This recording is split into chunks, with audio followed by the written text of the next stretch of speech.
이후에 많은 변화들 중에 가장 두드러진 변화가 바로 네트워크 기반으로 한 문화의 변화일 것입니다.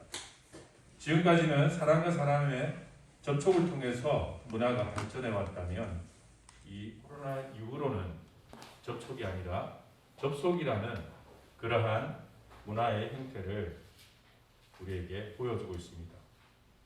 온라인 화상회의부터 우리 학생들에게는 온라인 수업이 어느 정도 이제 익숙해져 가고 있습니다. 그리고 우리에게도 온라인 예배라는 새로운 그러한 문화에 대해서 조금씩 익숙해 가고 있음을 우리는 발견합니다. 미래의 발달로 인하여서 이러한 변화들이 기능적이나 기술적인 면에 전혀 문제가 되지는 않습니다. 그런데 예배라는 영적인 이 행위에 대해서 과연 온라인으로 우리가 예배를 드릴 수 있는 것인가? 온라인으로 드리는 예배를 하나님께서 받으시는가라는 그러한 문제에 대해서 많은 사람이 회의적인 생각을 가지고 있고 저 또한 마찬가지입니다. 예배를 드리는 것과 시청하는 것 사이에 그 경계를 우리가 구분하기가 모호하다는 겁니다.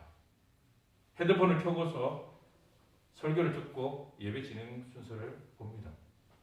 단지 TV를 시청하는 것처럼 시청하는 마음으로 앉아있다면 그것은 아마 예배가 아닐 겁니다. 근데 우리가 가장 놓치고 있는 부분이 있다면 바로 이것입니다. 어떤 행위를 했다고 했을 때 그것이 예배가 될 수 있느냐, 예배가 되지 못하느냐, 그 구분이 우리에게 서 있지 않다는 겁니다. 오늘 성경 말씀에는 그런데 무엇이 하나님께서 원하시는 것인지를 분명히 말씀하는 부분이 나옵니다. 그러면 우리의 예배가 어떠해야 되는지, 우리의 예배가 무엇이 필요한 건지를 오늘 말씀을 통해서 우리가 생각해보고 또한 깨닫기를 가지려 원합니다. 우리는 어렵지 않게 좋은 목사님들, 유명한 목사님, 인기 목사님들의 설교를 접할 수가 있습니다. 그 사이트에 접속해서 기술적으로 잘 편집된 아주 세련된 예배를 우리는 쉽게 가정에서도 접속을 할 수 있습니다. 이러한 서비스로 인해서 은혜 받기도 합니다. 말씀의 은혜 받기도 하고 신앙이 고치되기도 하고, 그리고 예배드릴 수 없는 상황에 있는 사람들에게는 무엇보다도 소중한 그러한 장치가 될 것입니다. 그런데 문제는 우리가 이러한 형식에 참여함으로써 예배가 될 수 있다고 생각하는 형식주의에 치우칠 수 있다는 그런 가장 큰 장애물이 바로 거기에 있다는 겁니다. 그저 그냥 바쁘게 설교 한 편을 보고 다른 교회에서 행해지는 예배의 그 모든 순서를 시청하는 것으로 소리 좀 줄여주세요. 예배가 드려졌고 나는 하나님 앞에 안식일 지키는 것이 끝났다고 그렇게 생각하게 된다면 이것은 우리가 그것이 온라인으로 드려지는 예배든 오프라인으로 드리는 예배든 그 예배의 참 의미를 깨닫지 못하고 온전한 예배자로 하나님의 서지 못했다는 그러한 말이 됩니다.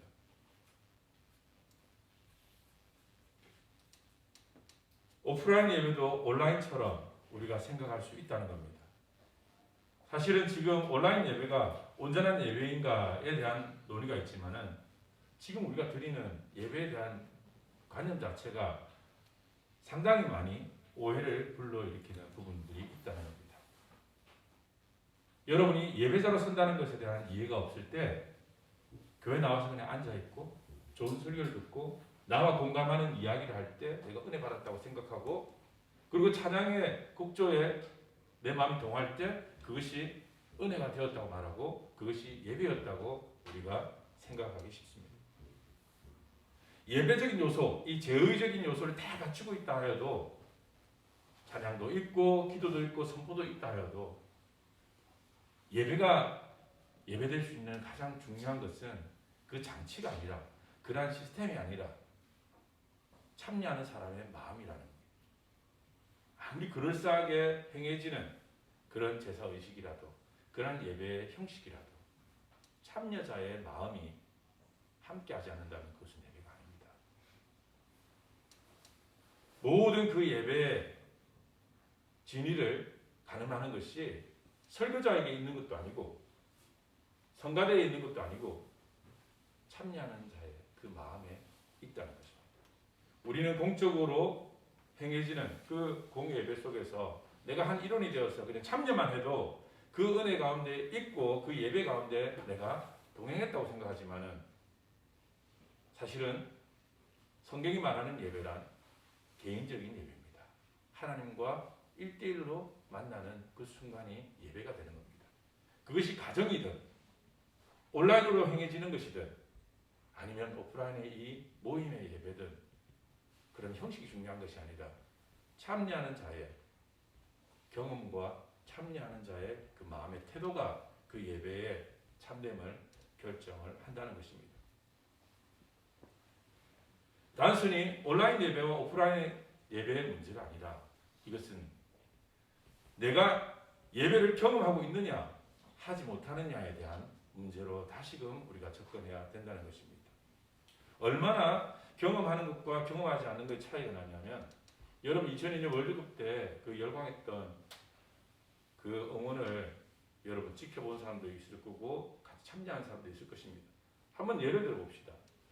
TV를 시청하면서 그 열광하는 모습 보고 감동받을 수 있습니다. 충분히 감동받을 수 있어요. 사람들이 열광하고 우리 팀이 한 골을 넣었을 때 그 감격을 시청을 통해서도 이룰 수 있어요. 그리고 그보다 더 깊이 있게 나가면은 경기장에 직접 가서 육안으로 그 장면을 보는 사람의 감동은 그 깊이가 또 다를 겁니다. 더 나아가서 직접 경기장에서 선수로 뛰는 사람의 감동은 어떨까요? 바로 저는 경험의 깊이의 차이가 그 예배의 무게를 좌우한다고 생각합니다. 온라인으로 예배드릴 수 있습니다. 여러분이 골방에서 혼자 예배할 수 있어요. 큰 성전에서 많은 사람들과 함께 예배할 수 있습니다. 그럼 그 차이의 결정은 그 예배가 정말 하나님 기뻐하시는 예배인지 아닌지는 그 사람의 감동의 깊이에 좌우한다는 겁니다. 내가 얼만큼 그 예배를 경험하고 있는가? 지금 이 시간 이 자리에 내 마음과 내 육체가 머물고 있는가? 그 경험과 경험하지 않는 것 차이는 엄청나다는 겁니다. 그런데 접촉을 하지 않고 접속을 하는 문화 속에서 가장 결핍되는 게 뭐냐면 바로 이러한 경험입니다. 많은 젊은이들이 접속을 해요. 지식에도 접속하고 자기가 선호하는 음악이나 영화에도 드라마에도 접속을 합니다. 원하는 걸 볼 수 있는 그런 스트리밍 서비스가 너무나도 잘 되어 있습니다. 앞으로 사회는 더 그렇게 발전하게 될 겁니다.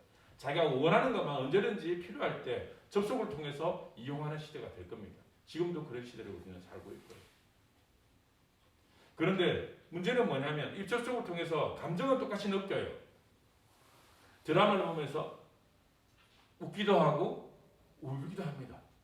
감정은 소모해요. 감정의 에너지를 소모하는데 문제는 경험이 없다 보니까 그것을 경험하는 사랑에 대한 노래도 많이 듣고 사랑에 대한 영상도 많이 보고 다 하는데 그 사랑이 정작 내게 없는 거예요. 그래서 현대인들의 마음이 공허해지는 겁니다. 우울증과 그 공허함을 달랠 수가 없는 게 현대인들의 상태입니다.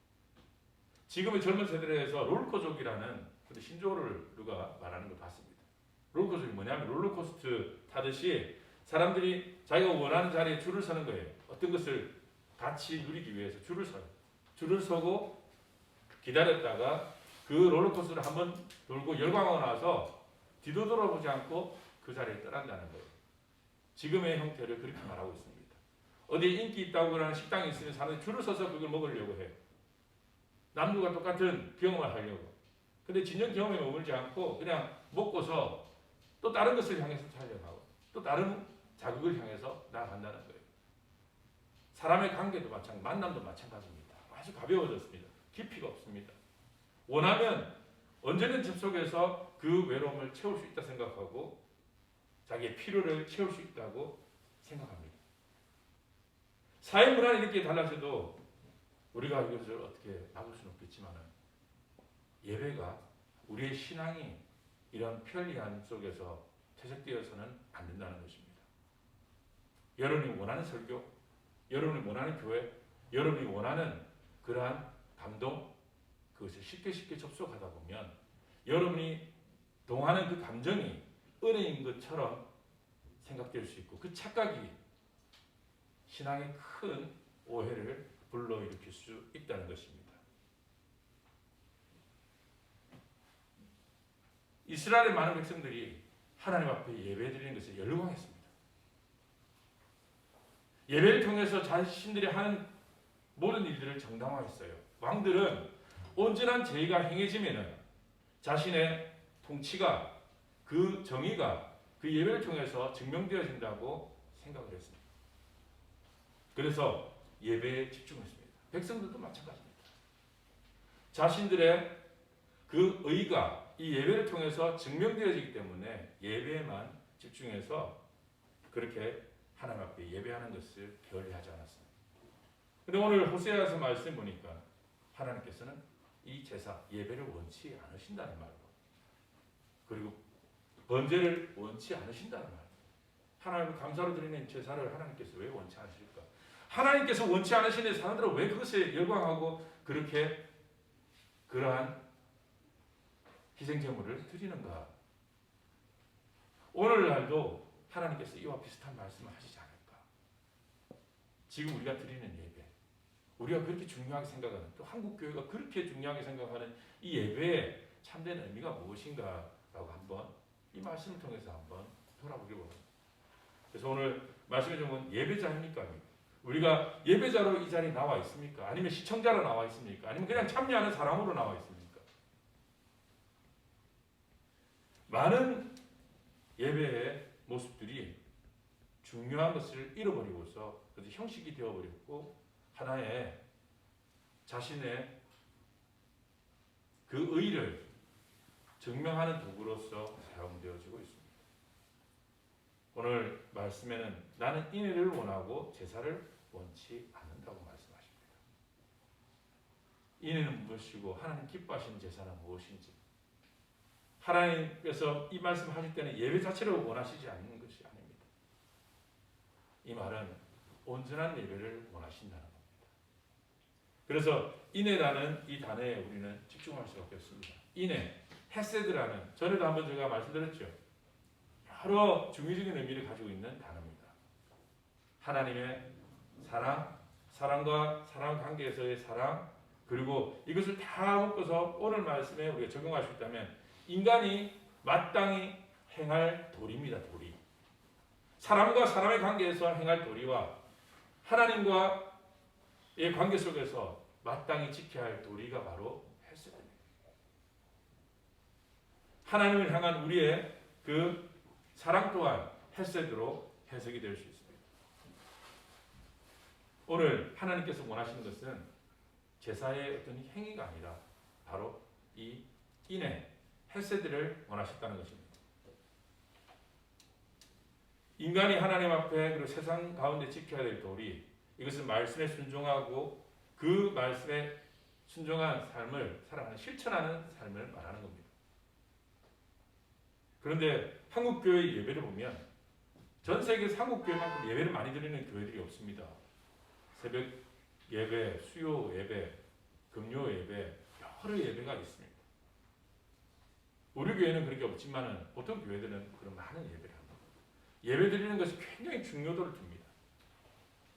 그러다 보니까 이 코로나가 터졌을 때 세상에서 교회를 이해하지 못했던 그런 부분들이 바로 예배에 대한 열정입니다. 한국 교회 가지고 예배에 대한 열정. 코로나에 대한 위기 속에서 사람들이 예배드릴 것을 들으지 말 것을 권고하고 경찰이 서서 앞을 막고 교회를 폐쇄하고 이런 갈등들이 초기에 있었죠. 그리고 최근에도 부산에서 예배를 강행했던 많은 교회들이 있습니다. 예배를 강행했던 교회는 하나님을 정말 위하는 교회고 예배를 온라인으로 대체하거나 비대면으로 다른 방법을 채택한 교회들은 신앙이 없는 교회처럼 그렇게 이야기하면서 많은 교회들이 사람들이 두려워하는 그 두려움 속에서 예배를 진행했습니다. 그만큼 그들은 예배가 중요했기 때문에 그렇게 제사에 집중했던 겁니다. 그러나 그런 한국교회가 놓친 게 뭐냐면 바로 가장 중요한 인애를 잃어버렸다는 거예요. 사람을 사랑하는 것, 인간이 지켜야 할 도리를 지키지 않았다는 겁니다. 그것이 이루어지지 않는 상태에서 예배는 하나님께서는 원치 않으신다는 겁니다.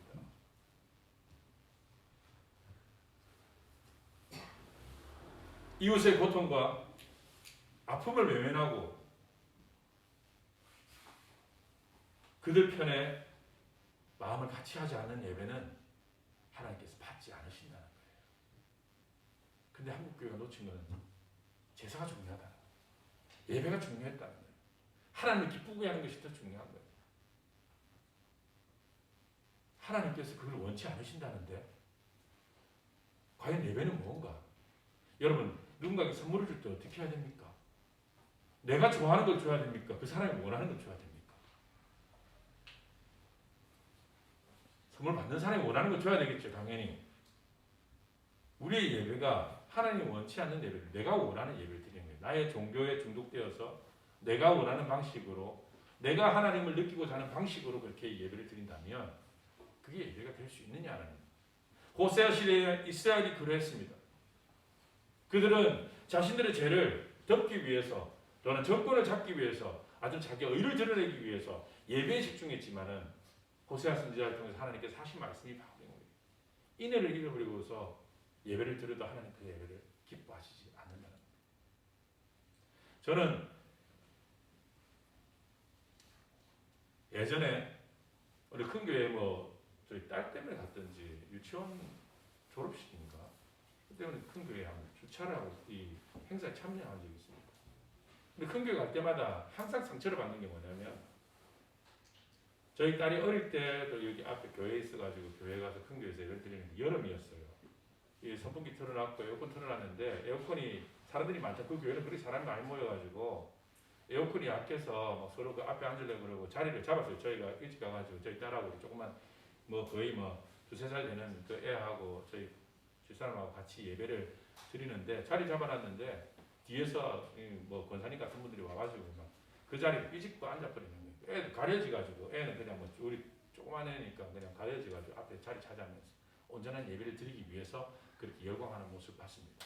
그거 보면서 야 이렇게 드리시는 거예요. 이렇게 경쟁을 해야 예배 드리는 건가? 거기는 이 지하철에 가방 던지는 것처럼 권사님들 그렇게 하시면 안 됩니다. 지하철 타가지고 자리 잡으려고 가방 던지 안 들으시죠? 그런 어른들이 있어요. 버스 자리에 탁 던져가지고 자리 잡는 사람처럼 교회에 사람은 없고 일찍 가도 있잖아요. 앞에 가방만 와 있어요. 거기 못 앉아요. 그 앉았다가 자기 자리 잡아놔 보시라고. 예배를 제대로 드리고 싶은 거예요. 앞에서. 그 열정은 참 대단하다고 생각해요. 그러나 중요한 것을 잃어버리죠. 중요한 것을. 누군가 교회에 대해서 굉장히 회의적으로 말하는 사람이 어느 부모님 때 찾아갔는데 이게 앞에서는 사랑에 대한 이야기 설교를 막 하고 있습니다. 사랑은 무엇인지, 사랑은 희생하는 거죠. 이런저런 이야기를 하고 있는데 이 선풍기가 계속 돌아가니까 자기 더운 거예요. 주먹으로 막 붙이다가 더우니까 자기 앞으로 고정을 딱 해놓은 거예요. 그러니까 괘씸하거든요. 반대편에서 보니까. 그래서 또 하늘 설교 듣다가 또 그걸 풀어놨고 또 화가 나가지고 또 잠그고 그러면서 앞에 있는 설교는 사랑과 희생에 대한 설교 그게 은혜는 받는데 당장 선풍기 바람이 자기한테 향하지 않으니까 분노하는 이게 굉장히 앞뒤가 맞지 않는 종교 아닙니까?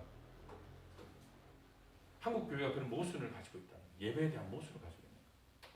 하나님께서 이 부분을 지적하셨습니다.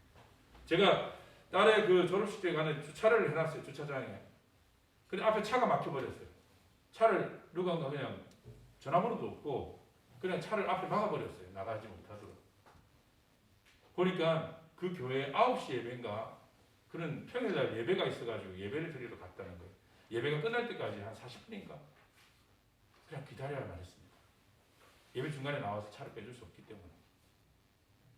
애초에 그게 차를 대면 안 되는 거 아닙니까? 앞에 남은 차가 앞에. 근데 예배가 그만큼 중요했겠죠. 그 사람한테는. 그래서 저는 목사니까 그래도 내가 여기서 또 화를 내면 안 되니까 예배 드리려고 차를 그냥 막았으니까 참았어요. 그래서 더 심한 거는 와서 미안하다는 말 한마디 안 하고 그냥 차 타고 가더라고요. 아, 이 사람의 예배 이렇게 드려지는 종교라면 이게 상당히 문제 있지 않나. 하나님께서는 사랑을 이야기하고 좋은 말을 들으러 가고 좋은 설교 속에서 감동을 받는데 또 목사들은 좋은 말을 하는데 삶이 좋지 않아요. 좋은 이야기를 듣는데 그게 감동받았다고 하는데 삶은 하나도 이어지지 않는 인애가 없는 겁니다. 인애. 헤세드가 없는 거예요. 인간의 도리가 없는데 하나님께서 예배하시는 걸 받으실까? 아주 중요한 말을 하나님께 하셨어요. 도덕적으로 아주 높은 기준을 얘기하는 것도 아니고 인간의 도리, 기본 도리. 여러분 상당히 문제가 많습니다. 이 교회 다니는 사람들 보면은 제가 이런 말 좀 그렇지만 교회는 헌금하고 목사님한테 막 헌금하면서 교회 그 자기가 가진 헌금이나 감사의 표현들을 해요. 근데 부모님한테 용돈 한 번 안 주는 사람들이 많습니다. 그 실조 드릴 돈 있으면 부모님한테 그냥 드리는 게 더 낫습니다, 여러분. 큰 교회 그 헌금한들 그거 표란 하겠습니까? 헤세드예요. 고아와 가부를 돌아봐랬는데 자기 옆에 있는 가족 중에 있을 수도 있는데 그 돌아보는 것 없이 하나님 앞에 헌금하면 하나님께서 기뻐하신다? 하나님께서 그런 돈을 원하신다고 착각하는 거. 그건 우리가 원하는 거죠. 우리가 원하는 거예요. 우리가 신앙생활은 우리가 원하는 건데 우리가 원하는 것을 가지고 하나님께서 기뻐하실 거라고 생각하는 거예요. 더 큰 성전을 짓고 더 규모 있게 지어서 자기들의 영향력을 나타내고 자신들이 이룬 열매를 보면서 만족하려고 하는 것. 그것에 우리의 마음이 빼앗기다 보니까 그것이 마치 하나님께서 기뻐하시는 일이라고 생각하는 거예요. 우리는 많이 오해하고 있습니다. 이스라엘 백성들이 오해하고 있을 때 하나님께서 호세아를 통해서 말씀하셔요. 나는 인애를 원하고 제사를 원하지 않는다. 인애를 원한다. 헤세드를 원한다. 사랑을 원한다고. 사랑. 하나님과의 그 사랑의 관계를 원하고 우리가 세상 사이 그 세상 사람들 사이에서의 그 관계를 원하고 온전히 하나님 지으신 목적대로 그 말씀대로 순종하며 살아가는 삶을 원하는 거지 그저 정한 시간 정한 장소에서 드려지는 행위 자체를 예배로 보지 않는다는 거예요. 예수님께서도 이와 같은 말씀하셨습니다. 예물을 제단에 드리려다가 거기서 내 형제에게 원망할 만한 일이 있거든 그것이 생각나거든 예물을 제단 앞에 두고 먼저 그 형제와 화해하고 나서 예배를 드리라고 말씀. 먼저라 했어요. 먼저. 우리가 생각할 때 예배가 먼저라고 생각하죠. 예물을 드리는 것을 먼저 해야지 하나님께 기뻐하신다고 생각하지만 하나님께서는 그보다 먼저 형제와 화목하고 사실 예배 드릴 때 저희 집사람은 뭐 성격이 좋아가지고 저하고 다툴 일이 거의 없어요. 근데 한 번씩 이렇게 뭐 다툼이 있거나 이랬을 때 예배 드리기 정말 힘듭니다. 제가. 그 마음 이해하시죠, 여러분들? 어떻게 내가 예배해야 돼? 어떻게 설교해야 돼? 굉장히 힘들 때가 있어요. 여러분이 만약에 이 예배 자리에 나오면서 그러한 마음에 무거운 부담을 갖고 있다면 그것부터 풀어냈어요. 뭐 부부간 말다툼이 있을 수도 있고 사랑과의 원망이 있을 수도 있고 그거를 해결하지 않고 그것을 풀지 않고 드려지는 예배는 하나님께서 기뻐하시지 않는다는 겁니다. 그 재물은 재물이 될 수 없는 거예요. 그 희생은 희생이 되지 못하는 겁니다. 어찌 보면 희생이란 예배란 내가 희생물이 되어서 내가 내 뜻대로 살지 못하고 내가 내 욕심대로 하지 못하고 내려놔야 되고 내가 하나님 앞에 낮아져야 하는 것 이것이 바로 예배의 가장 근원적인 모습이라고 우리는 생각할 수 있습니다. 예수님도 그랬고 구약의 하나님도 우리에게 계속해서 말씀하십니다. 하나님께서 원하시는 예배는 바로 인애다. 인간의 도리를 다하며 하나님을 사랑하고 이웃을 사랑하는 그 마음에서 시작되는 겁니다.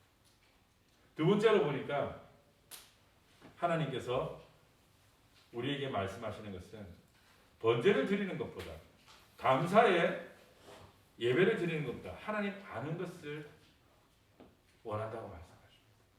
여기서 안다고 말할 때 쓰여진 단어가 다트라는 단어입니다. 하나님에 대한 지식입니다. 하나님에 대한 지식.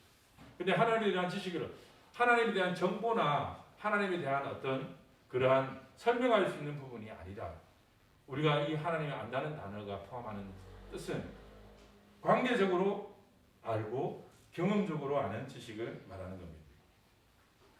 여러분 중에 문재인 대통령 모르는 분 없죠? 다 안다고 말하죠. 그때 안다고 말하는 안다와 거제도 살 때 내가 함께 같이 놀았다. 거제도 살 때 내가 우리 이웃에 살았다. 문재인 대통령을 내가 잘 안다. 이 두 개의 차이를 아시겠습니까? 거제도 살아서 문재인 대통령을 잘 알고 이웃에 살아서 잘 알고 그 안다는 그것이 바로 오늘 성경 말씀에 하나님을 아는 것을 원한다 그랬습니다. 하나님 진짜 어떤 걸 원하시는지 어떤 분인지 아는 걸 원한다. 경험적으로 그리고 관계적으로 내가 잘 아는 사람 우리나라 말로 그런 의미를 갖고 있죠. 내가 잘 아는 사람이라는 정보를 잘 아는 게 아니라 그 사람에 대해서 잘 안다는 거. 그 사람과 나의 관계가 있다. 오늘 하나님 아는 것을 원하신다는 게 뭐냐면 하나님과의 관계를 원하시는 거예요. 하나님 우리와의 관계를 원하시는 거예요. 어떤 의식이 아니라 어떤 형식이 아니라 우리의 마음과 하나님을 만날 수 있는 그러한 긴밀한 관계의 순간을 하나님께서 원하신다는 것입니다. 다트 예수님께서 말씀하시기를 베레신들을 향해서 말씀하십니다. 너희들이 하나님 지식이 없어서 망한다고 할 때 그때 사용했던 단어가 다트라는 단어입니다. 하나님 지식이 없다는 것은 바리새인들은 성경을 연구한 학자들입니다. 성경 구약을 어느 누구보다도 잘 알고 있는 사람들인데 그들을 향해서 하나님 아는 지식이 없다고 말했으니까 목수의 아들이 그 학자들에게 하나님 아는 지식이 없다고 하는 사람들이 의아해했죠. 왜냐하면 그 의미를 몰랐기 때문에. 정보는 누구보다도 잘 알겠죠. 지식은 누구보다도 많이 갖고 있었겠죠.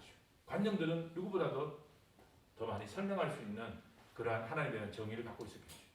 하지만 그들이 몰랐던 것, 예수님께서 지적하신 것은 하나님 아는 지식이 없어서 멸망한다고 말씀하신 것은 하나님과의 관계가 없어서 너희들이 망하는구나. 지식은 많이 가지고 있지만 그 지식을 통해서 관계를 이어가지 못한다는 거예요. 누군가에 대한 정보를 아무리 많이 가지고 있어도 그 사람과의 관계가 없으면 그 아는 것이 뭔 큰 변화를 가져올 수 있겠습니까? 마치 예수님께서 바리새인들을 바라볼 때 그러한 모습이었다는 것입니다. 우리가 접속의 문화에서 놓치는 부분이 바로 이겁니다. 유명 목사님들을 핸드폰 켜서 눌러서 접속해서 아주 인기 있는 목사님을 만날 수 있어요. 인기 있는 목사님 입담과 화술에 매료되어 가지고 그 마음이 동하면 그게 은혜라고 생각할 수도 있어요. 대형교회 웅장한 예배를 시청하면서 참여하면서 그 웅장한 규모에 내 마음이 동하는 것을 은혜라고 우리가 착각할 수도 있습니다. 그리고 무엇보다 남이 만난 하나님, 남이 어떻게 해서 하나님 만나고 은혜 받았다는 그런 얘기 들으면서 우리가 은혜를 받는다 하죠. 왜 남의 이야기에 그렇게 우리는 반응합니까? 목사 설교가 은혜가 되고 은혜가 안 되고 그게 문제가 아닙니다. 여러분에게 간증이 있어야 되고 여러분의 이야기가 필요합니다. 내가 어떻게 하나님 만났는지, 내가 예배를 통해서 하나님을 어떻게 경험하는지 자기 이야기가 있어야 돼요. 근데 왜 그게 없느냐? 경험을 못하거든요. 경험 못하거든요. 그냥 참여하거든요. 시청하고 있거든요. 잘하나 못하나? 아 설교가 은혜되네. 아 예배 분위기 좋네. 교회가 크네. 교회가 작네. 그냥 참여하는 거예요. 내가 주인공 되지 못하는 거예요. 예배자로서 내가 서지 못하는 거예요. 사실은 이렇게 우리가 몇 명 되지 않지만 오늘 예배드릴 때는 여러분 이 조명이 있죠. 무대 조명이 여러분만 혼자만 비추고 있다고 생각하세요. 여러분 혼자만. 하나님의 조명은 여러분 혼자만 이렇게 향하고 있습니다. 내가 어떤 마음으로 지금 여기 있는가? 월터의 상상은 현실이 된다는 영화를 제가 설명할 시간 없고 여러분 영화 한번 보세요. 그 영화를 보면 순간에 머문다는 것이 중요한 것을 이야기합니다. 그 영화의 마지막 장면 보면은 이 눈 표범에는 아주 보기 드문 그 표범을 촬영하는 사진 찍는 사람이 나오는데 이 사진을 찍기 위해서 그 한 컷을 담기 위해서 전 세계를 다니면서 중요한 장면, 아주 놀라운 장면들을 포착하는 사람이었어요. 그래서 그것을 잡지사에 넘기는 그 일을 하는 사람인데 그 영화에서 마지막 장면에 굉장히 중요한 장면이 나오는데 눈포뱀이라는 그 희귀한 그 생물을 찍기 위해서 한참을 기다리다가 그 표범을 눈으로 목격합니다. 그런데 이 사람이 카메라 뷰파인더를 보다가 카메라를 찍어야 되잖아요. 그 기다렸던 순간이잖아요. 근데 그 셔터를 누르지 않아요. 왜 안 누르냐 그러니까 이 순간이 너무 아름다워서 이걸 담을 수가 없고 그냥 이 자리에 같이 머물러 있습니다. 예배가 이런 게 아닐까? 여러분들 서해 해지는 거 보신 적 있습니까? 저는 TV에서는 많이 봤어요. 동해물과 백두산이 할 때 막 그 장면에 해가 뜨고 해가 지는 거 나오죠. 그래서 저렇구나, 웅장하구나 알았어요. 그런데 저희 아이들하고 같이 서해 쪽으로 와서 정말 해지는 걸 봤고요. 그리고 노고단에서 아무도 없을 때 그냥 노고단에 갔는데 딱 그 시간대가 해지는 시간이었어요. 그 차비에 올라가가지고 그 해지는 장면을 봤어요. 저희 딸이 그래요. 야 찍어라. 제가 그랬죠. 자 찍어라. 이 장면을 완전히 영화의 장면이라고 찍으라 했는데 저희 딸이 하는 말에 이거는 담을 수가 없다. 역시 좀 예술을 전공해서 좀 그랬는지 담을 수가 없다는 거예요. 그냥 즐기자. 예배가 바로 그런 게 돼야 됩니다. 여러분에게 그런 경험이 돼야 돼요. 오늘 설교가 뭐였는지 그게 중요하지 않고 오늘 어떤 찬양을 불렀는지 그게 중요하지 않아요. 머물러야 돼요. 현대인들은 머무르지 않아요. 접속하고 그걸로 끝이에요. 그냥 설교 되네 끝. 은혜 되네 끝. 더 깊이 들어가지 못해요. 깊이 들어가지 못하니까 그 깊은 영적 세계를 경험하지 못하고 거기에 담겨있는 수많은 보화와 같은 하나님의 은혜를 누리지 못하는 겁니다. 우리가 세상의 시류에 함께 휩쓸려서 너무나도 급하게 살아가고 있습니다. 하나님은 아는 것, 우리는 그게 중요하지 않죠. 지식만 있으면 된다 생각하죠. 오늘 내게 필요한 말씀만 들으면 된다 생각하죠. 내가 원하는 그 문제만 해결되면 된다고 생각하죠. 그래서 관계에 관심이 없습니다. 하나님과의 나의 관계가 뭔지를 별로 관심이 없습니다. 우리 권사님들은 잘 아실 거예요. 자식들을 만날 때 자식들에게 뭘 하나 멀리 떨어져 있는 자식들이 있으면은 저희 집사람 예를 들어도 어머니한테 가서 어머니가 김치 가져오라고 늘 얘기를 해요. 연세가 드시면서 더 이제 그렇게 딸을 찾아 딸이 보고 싶다는 말보다 김치 가져가라. 뭘 만들었는지 뭘 가져가라. 그런데 딸들은 어떻습니까? 김치 어딨냐고 도착하자마자 김치예요. 김치 잡고 바로 가버렸죠. 우리의 신앙생활이 그와 같다. 하나님 앞에 관계를 갖는다는 것. 내가 이 짧은 시간이지만 이 짧은 하나님 나는 어떤 사람이고 하나님 나에게 뭘 원하시고 하나님과 함께 한다는 게 무엇인지를 경험하고 갔으면 좋겠습니다. 그게 예배입니다. 온라인으로 들어도 상관없어요.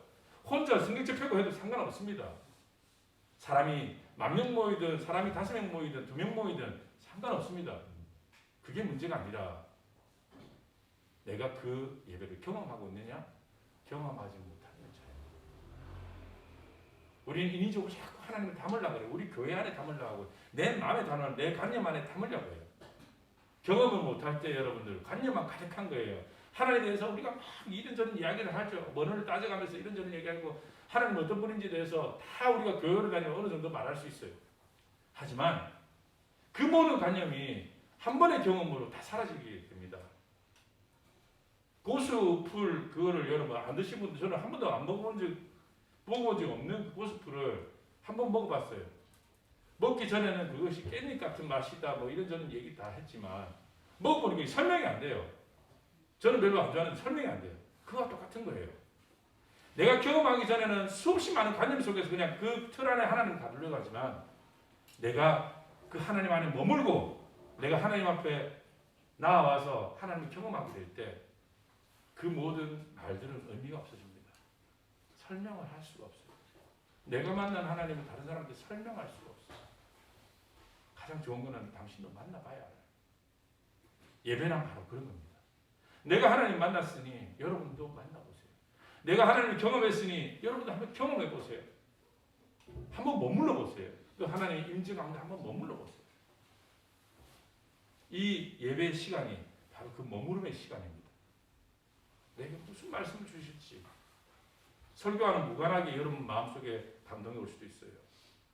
그냥 이 자리는 하나님이 임재한다는 그런 확신 속에서 여러분이 머물면서 그 하나님을 경험하려고 하는 거예요. 머리로서 경험하지 마시고 여러분 영혼으로서 하나님을 누려보세요. 하나님을 찾고자 하면 지난주 말씀 뭐죠? 하나님 간절히 찾으면 하나님께서 만나 주신다. 인생에 한 번은 진지하게 하나님께서 다가가신다. 근데 한 번이 뭡니까? 우리가 기도하고 하나님 앞에 우리 마음을 드리면 하나님은 매 순간 우리에게 오셔서 놀라운 기적 같은 삶을 우리에게 보여주시는 것입니다. 접촉에 경험은 없고 접속에 깊이 있는 지식과 깊이 없는 그러한 문화 속에서 예배마저도 깊이를 잃어가고 그 무게를 잃어가는 이런 현실 속에서 인애를 원하시고 하나님 아는 것을 원하신다고 하는 이 호세아의 선지자의 이 호소 앞에 이 선포 앞에 여러분 안에 인애가 있기를 간절히 원하고요. 그리고 하나님을 아는 참된 지식이 있기를 간절히 바랍니다.